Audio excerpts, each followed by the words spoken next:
Hello, dear students. Hope you all are doing well at your home. So, today we are going to start our third chapter, that is the cell. So, all the living organisms are made up of cell. So, it's very essential, first of all, to learn about the basic unit of all living organisms, means the cell.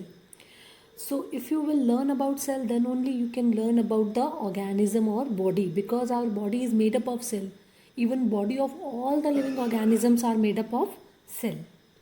So, in this chapter, you are going to learn about what is cell, who discovered the cell for the first time, then what is cell theory, means some scientist have given some important points on the structure of cells, on the nature of cells, so that is called as cell theory. Then you are going to learn about what are the diversities of cells, what are the different kinds of cells present in the living organisms. So different shapes, size, and even on the diversity on the basis of number. Then you will study about the basic structure of cell and what are the functions performed by the cells and even the cell organelles. What are cell organelles? Cell organelles are the constituent of the cell, means the things which are present inside the cells, they are called as cell organelles. So cells के अंदर जितनी भी cell organelles हैं उनका क्या structure है और उनका क्या function है. Then you will learn about the different types of cells, means the plant cell and animal cells. Plants में cells थोड़े से different होते हैं, animal cells में थोड़े different होते हैं. What are these differences? So we will study about that and how these cells will divide and form new cell. So these are some of the main important key concept points are there which you are going to learn in this chapter. So let's start with the introduction. So all the living organisms, यानी जो भी life forms हैं, even either it is a plant or bacteria or animals, microorganism, all are made up of cells.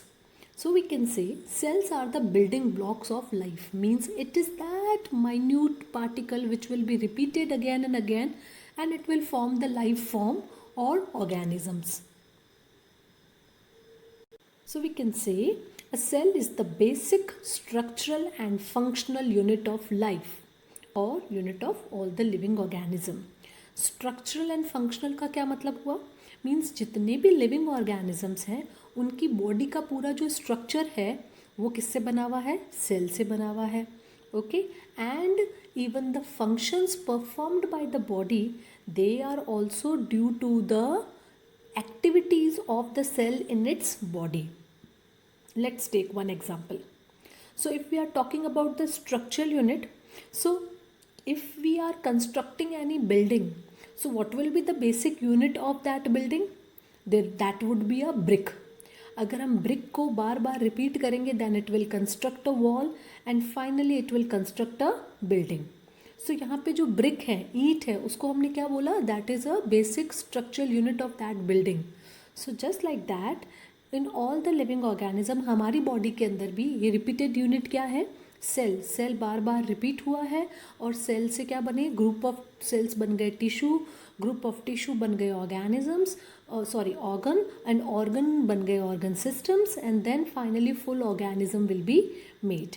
सो हम कह सकते हैं हमारी body की जो बेसिक यूनिट है जो बार बार रिपीट होकर पूरी बॉडी को बनाता है वो क्या है? सेल. और जितने भी फंक्शंस हमारी बॉडी करती है, digestion, excretion, respiration and many other kinds of functions our body is doing, that is also due to the activity of those cells in our body. Okay, so is it understood? Cell is the basic structural and functional unit of all living organism. और जितनी भी function हमारी body करती है it is due to the activities of the cells inside the body. So let's take some example, like it is the root hair tip cells that will absorb the water and minerals from the soil in the plants. Means plants के अंदर जो ये root है, तो root के जो sales हैं, ये रूट हेयर सेल है, ये एक सेल है, ये क्या करता है? वाटर को एब्जॉर्ब करता है. Okay, so in the plants body water will be absorbed again due to the cells which are present at the tips of the roots. Clear है? Now in the plants only what the cells are doing of leaves?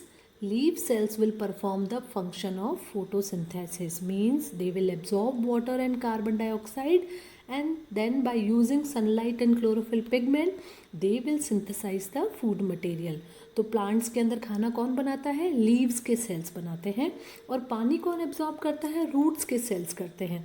So again every function is performed due to the activity of the cells inside that body.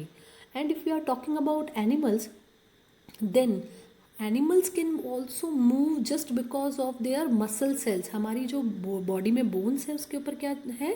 Fixed है. Bones के ऊपर muscles fixed है, और जब ये bones contract या relax करती है तभी हमारी बॉडी और बॉडी पार्ट्स मूव कर सकते हैं. So the movement in the animal body is just because of the activity of muscle cells. So just like that, every activity of our body is due to the activity of those cells in our body. Clear hai? Now come to the discovery of the cells, means who discovered the cell for the first time. In building block of lives को किसने पहली बार discover किया? Because cells are very very minute, और हम उसको naked eyes means ऐसे ही अपन आँख खोल के देखते हैं तो हमें नहीं दिखाई देंगे. We just need a microscope to see that one particular cell. So cell की डिस्कवरी के अंदर सबसे पहला किसका योगदान था? Anton von Leeuwenhoek. क्योंकि इन्होंने क्या किया? He developed the first microscope with a single cell. सबसे पहले इन्होंने जब माइक्रोस्कोप डेवलप किया उसके बाद ही पता चला कि ऐसा सेल टाइप की कोई बेसिक यूनिट है हम सब लिविंग ऑर्गेनिज्म के अंदर, जो कि मिलियंस टाइम कंटिन्यूसली रिपीट हो रही है और हमारी बॉडी ग्रो हो रही है. So cells were not discovered until the invention of microscope. जब एंटन वॉन लीवेनहॉक ने सबसे पहले माइक्रोस्कोप डिस्कवर किया, then he studied something. What he has studied? उन्होंने क्या किया? He saw the foot of a frog. जो फ्रॉग है उसके जो वेब्ड फूट होते हैं ना, वेब्स लगे हुए होते हैं, वेब्ड फूट ऑफ फ्रॉग को उन्होंने ऑब्जर्व किया. देन ही सॉ कि जो कैपिलरीज है उसमें कुछ गोल गोल ब्लड सेल्स हैं. ओके, देन ही ऑब्जर्व कि ऐसा कुछ टाइनी स्ट्रक्चर सा है. कहाँ पे? जो वेब्ड फूट है फ्रॉग का उसके अंदर कुछ पाइप्स हैं, जो कैपिलरीज हैं उनके अंदर ऐसे कुछ गोल गोल टाइनी ऑब्जेक्ट्स हैं. तो सबसे पहले सेल को रिकॉग्नाइज किसने किया? लीवेनहॉक ने. But at that time he was not very much confirmed कि ये है क्या, और उन्होंने उसको कोई नाम नहीं दिया. उन्होंने ये नहीं बोला कि ये सेल्स हैं. उन्होंने क्या बताया? ही जस्ट सेड कि that it is some of the living unit of living being. उन्होंने बस इतना बोला कि ऐसी कोई लिविंग यूनिट है, but he did not say that it is a cell. And afterwards जब माइक्रोस्कोप और ज़्यादा इम्प्रूव हो गए और कंपाउंड माइक्रोस्कोप बन गए जिसमें दो दो लेंसेज लगे रहते हैं, तो जब वो बन गए तो एक साइंटिस्ट थे रॉबर्ट हुक. उन्होंने क्या किया? उस कंपाउंड माइक्रोस्कोप को यूज़ किया, और जो प्लांट्स होते हैं, प्लांट्स के ऊपर आपने छाल देखी होगी, बार्क कहते हैं. सो उस बार्क से ना कॉर्क ऑब्टेन्ड होता है. Okay, cork is that outer most epidermal layer. तो उन्होंने क्या किया? वो जो छाल थी उसमें से कुछ टुकड़े लिए और उसकी एकदम पतली पतली स्लाइस करी, थिन स्लाइस करके उसको उन्होंने उस कंपाउंड माइक्रोस्कोप के नीचे ऑब्जर्व किया. Then he observed very small box like structures, and he said that these box like structures are the cells. और इस सेल का क्या मतलब हुआ? Cell means that it is a small compartment. Cell का लैटिन वर्ड में cellula meaning होता है. सो उसका क्या मतलब होता है? Small compartment. So he said that there are many small compartment present in that particular small piece of that cork. So अब हम बोल सकते हैं कि सबसे पहले सेल को नेम किसने दिया था? रॉबर्ट हुक ने. So that's why it is said that the cell was first discovered and named by Robert Hooke in 1665. So उन्होंने क्या किया? जो प्लांट के बाग से कॉर्क था उसको लिया, उसके सेल्स को उन्होंने ऑब्जर्व किया. बट जो कॉर्क होते हैं, छाल जो होती है प्लांट के अंदर, वो ना डेड सेल्स होते हैं. सो उन्होंने ऑब्जर्व तो किया, but actually what he has done, he had actually observe the dead cells. Clear है? बट स्टिल इन्होंने सबसे पहले ये नाम दिया था that the unit is that living unit is called as cell, which means small compartment. एक छोटा सा बॉक्स है, You can see here this one cell is a small compartment. Discovery is clear to everyone. Now come to the cell theory. Cell theory का मतलब क्या है? Now many scientists started discovering about this cell. सबने study करी और बहुत सारे scientist ने आपस में, रॉबर्ट हुक ने भी यहाँ पे पहचान लिया था और दूसरे साइंटिस्ट थे शील्डन, स्वान, उन लोगों ने भी उसको स्टडी किया और उसके बाद वो कुछ ऑब्जर्वेशंस पे आए और उन्होंने नाम दे दिया सेल थ्योरी। मींस उन्होंने अब उस सेल के लिए कुछ स्टेटमेंट्स दिए कि ये सेल के अंदर ऐसा ऐसा कुछ होता है, वो हमने स्टडी किया है। सो जो स्टेटमेंट्स हैं उनको हमने क्या बोल दिया? Cell theory. So cell theory is just explaining what is cell. So जो डिफरेंट साइंटिस्ट है उन्होंने क्या बोला? That a cell is the basic structural and functional unit of life. This is true because हमने ये पढ़ लिया है कि सेल ही क्या है? बॉडी को बनाता है, स्ट्रक्चर को, और जो फंक्शंस है वो भी सेल के थ्रू ही होता है। सो फर्स्ट स्टेटमेंट ये दिया उन्होंने। देन दे सेड कि a cell is capable of independent existence. Means एक सेल को आप इंडिपेंडेंटली भी एग्जिस्ट कर सकते हैं। मतलब ज़रूरी नहीं है हमेशा कि सेल जो है वो ग्रुप में होगा, पूरी बॉडी बहुत सारे सेल से बनी हुई है, तो जब सारे सेल्स होंगे तभी वो एग्जिस्ट करेगा। एक सिंगल सेल भी अलाइव ग्रो कर सकता है, because you all know bacteria क्या है? That is a single cell, और वो अलाइव रहता है और वो एग्जिस्ट करता है। सो उन्होंने बोला कि a cell is also capable of a independent existence, यानी उसको और किसी की ज़रूरत नहीं है, वो एक अकेला भी अलाइव लिविंग रह सकता है। देन नेक्स्ट स्टेटमेंट उन्होंने क्या दिया कि most of the cells are microscopic. Generally जो सेल्स है वो इतने छोटे होते हैं कि हम उनको नेकेड आइट से नहीं देख सकते हैं, but there are some exceptional cases. कुछ ऐसे भी हैं जिनको हम देख सकते हैं नेकेड साइड से, and they are the longest and largest cells that we will study in the next slide. Now they said that they are very small and mostly are very small and they can be seen only under the powerful microscope. Clear? Next statement क्या दिया? That किसी भी organism की जो life है वो हमेशा एक सिंगल सेल से स्टार्ट होती है। उसके बाद में वो सेल अपना नंबर इंक्रीज़ करता रहता है, डिवाइड करता रहेगा, 2 से 4 बनेंगे, 4 से 8, 8 से 16, ऐसे करते करते फिर वो धीरे धीरे पूरी की पूरी ऑर्गेनिज्म की बॉडी बन जाती है। और अगर वो एक सेल की बॉडी है बैक्टीरिया जैसे, तो उसकी सिंगल सेल की बॉडी है। तो जितने भी ऑर्गेनिजम्स हैं उनकी जो लाइफ है वो स्टार्ट किससे होती है? सिंगल सेल से। और हर सेल का अपना एक लाइफ स्पान होता है। What is the meaning of life span? Life span का मतलब है कि हर सेल की अपनी एक पर्टिकुलर एज होती है। हमारी बॉडी में बहुत सारे अलग अलग तरह के सेल्स हैं और सारे सेल्स की अपनी एक पर्टिकुलर एज है। किसी की एज है केवल 10-15 दिन की, किसी की एज है सालों की, 2-4 साल के लिए। तो it is dependent on type of cells. हर सेल की अपनी एक पर्टिकुलर एज है और जब वो उसकी एज हो जाती है तो उन ओल्ड वॉर्न आउट सेल्स को क्या कर दिया जाता है? रिप्लेस कर दिया जाता है by the new cells which are arised from the pre existing sales.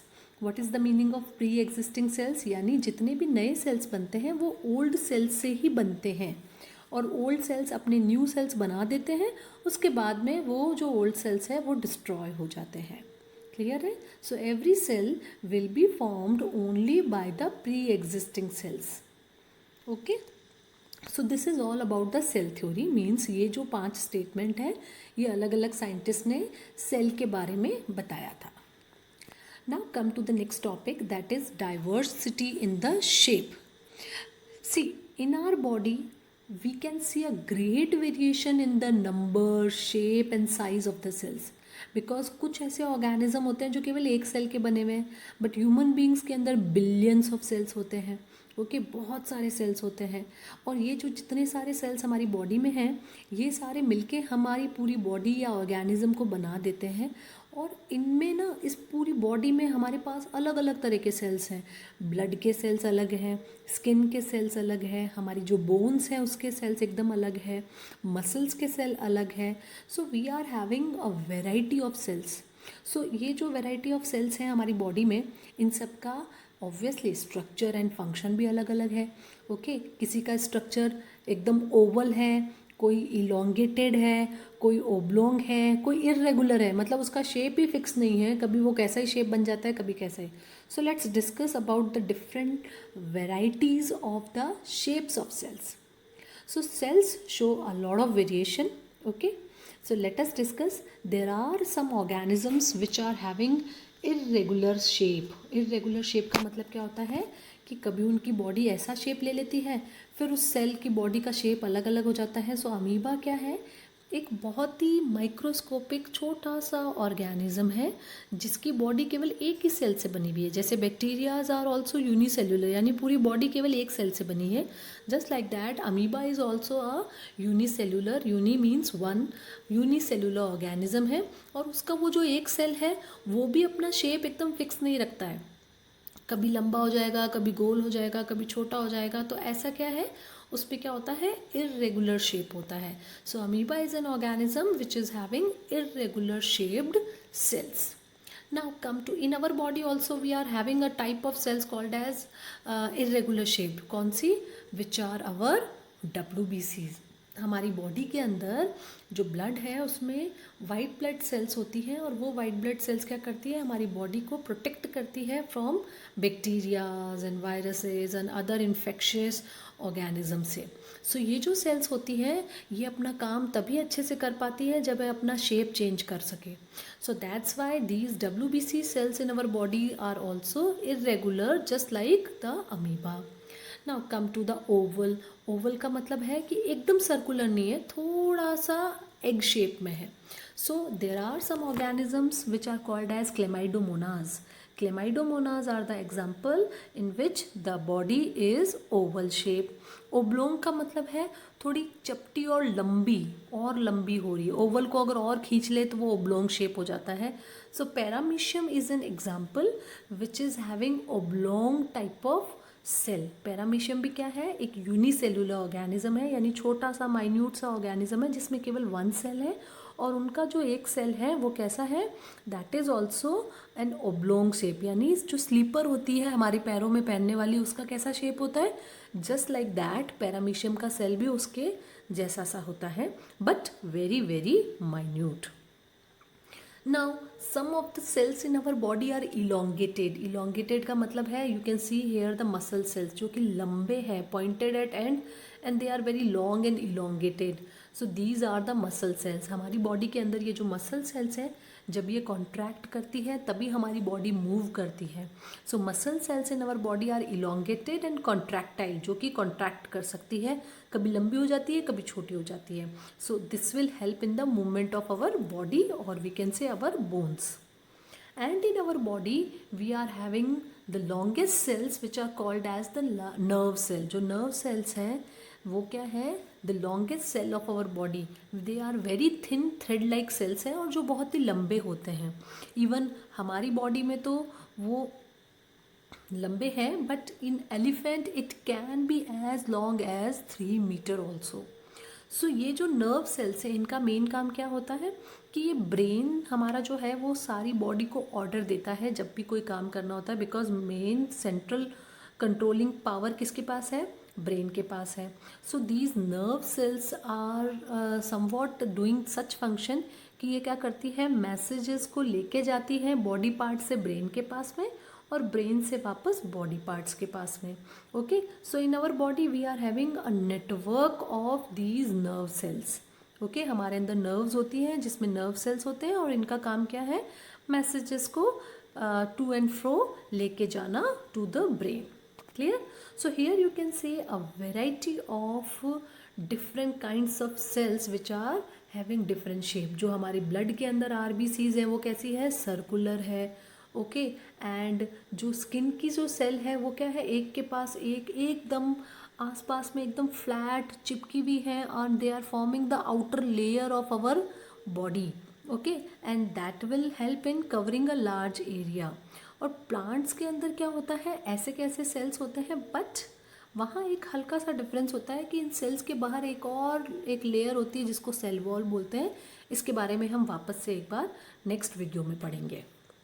So here I think all of you understood that cells will show a great diversity in the shape, यानी जो different types of sales हैं वो बहुत अलग अलग तरह के shapes होते हैं। और जनरली ये जो शेप्स जैसे होते हैं ना, वो उस बेसिस पे होते हैं कि वो कैसा फंक्शन कर रहे हैं, क्योंकि उनका फंक्शन ही ऐसा है कि उनको इस टाइप का शेप चाहिए। सपोज़ ये जो WBCs है ये इरेगुलर इसलिए होती है जिससे कि क्या है, जहाँ भी इनको इन्फेक्शन दिखाई देगा तो ये कहीं से भी निकल के वहाँ पहुँच जाएगी और फिर वो आराम से उस बैक्टीरिया को इंगल्फ कर सके।